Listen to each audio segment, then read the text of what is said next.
I can't lose. No reality where I lose. Ever. Today is June 27th, 2026, Saturday, day 178 of the 100 push up, 100 squat progressive challenge for a year.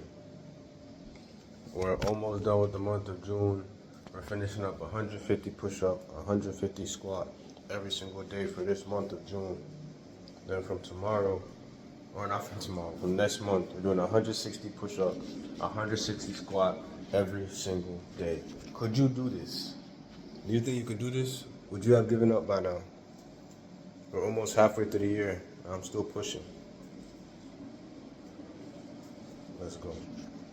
But he did do very well against icLAAo. It should be up there above guys like Montel Jackson, Spike, and Bryce Mitchell, who only has 2 wins in the division.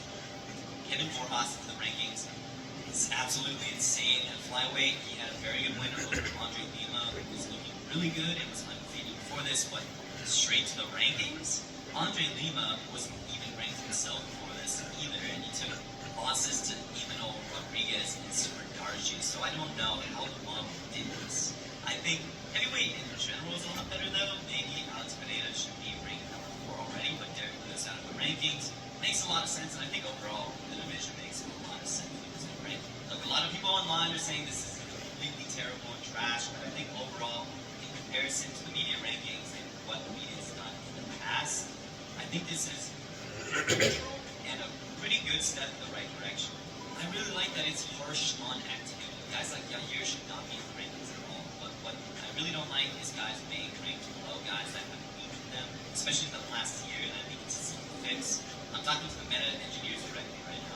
For every fighter, they just said the fighters that have beaten that fighter make another strict condition statement that says something along the lines of, if fighter 1 is upset of fighters, fighter 2 is beaten last year, fighter 1 is less than. Understand what is buried under the ground beneath it that can cost you everything you own. Let's start with what it actually costs to get in. Building a gas station from scratch requires between $1 and $3 million in construction costs alone. That covers site preparation, the canopy over the pumps, the convenience store building, and the infrastructure that connects all of it. It does not cover the land, which in a high-traffic store location could run between $500,000 and over $1 million, depending on where you are building. And it does not cover the most important and most expensive piece of the entire operation, which is what goes underground. The gas station runs on underground storage tanks, USDs as the EPA calls them. Every gallon of fuel you sell passes through one first. A standard 10,000-gallon double-walled fiberglass tank costs between $25,000 and $40,000 per unit. When you add excavation, installation, piping, and the required environmental permits, the total expenditure for underground storage on a typical new station runs between $150,000 and $250,000.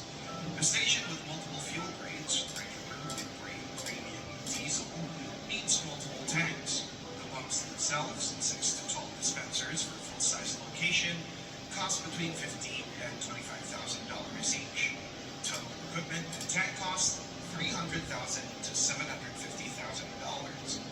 Added up, land, construction, or electric vehicle sales globally exceeded 17 million units, accounting for more than 20% of all new car sales. In the United States, EVs accounted for roughly 10% of new car sales, a number that has been growing every year. A Boston Consulting Group analysis projects that up to 25% of fuel retail stations in the U.S. could become unprofitable by 2035 as gasoline demand declines. In markets where EV adoption accelerates fastest, fuel profits can fall by up to 60% over that same period. The gas station industry is aware of this. The National Association of Convenience Stores spent much of its 2025 annual conference telling operators that the future of the business lies inside the store, not at the pump. Fuel revenues fell 5.7% in 2024 alone.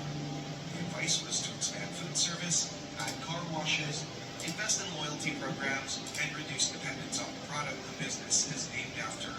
This is the existential question sitting underneath every gas station acquisition right now.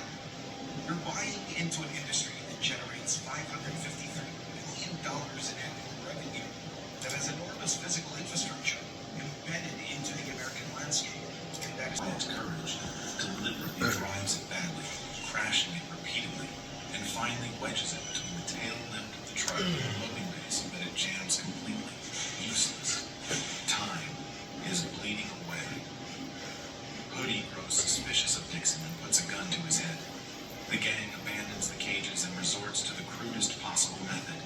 They grab bundles of banknotes by hand. They fill shopping trolleys. They load the